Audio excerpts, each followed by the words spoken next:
হ্যাঁ, আসসালামু আলাইকুম। সে ভাইরাল আমাদের এই বাচ্চাটা, যারা ওকে কুকুর বলে, জলাতঙ্ক রুগী বলে, আজকে সকাল থেকে ওকে না খেয়াই মেডিকেলের সামনে ফেলা রাখছে।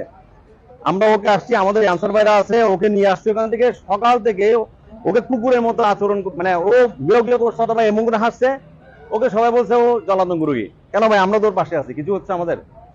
এটা কি ধরনের কথা? আমরা তোর পাশে আছি। আমি, তোমার নাম কি বাবা? আব্দুল্লাহ। ও তো সব কথা বলতে পারে। ও তো কুকুর না ভাই, আমি তোর পাশে বসছি না বাবা। তোরে তুই কুকুর খাবার খাইছিলি বলে মানুষ তোকে কি করছে? আমাকে দই দিয়ে বেঁধে রাখছে। এভাবে বেঁধেছে, আহা মানবিক। বেঁধেছে, কেন কষ্ট দিয়েছে। কষ্ট দিয়েছে? এক গ্লাস পানিও দেয় না। এক গ্লাস পানিও দেয় নাই? সবার কাছে পানি চেয়েছি, কেউ আল্লাহ আল্লাহ আকবার। তুই রাখ, তুই সরো, তুই সরো, তুই সরো। আমি হতা হই তাহলে। হ্যাঁ, তুই সরো।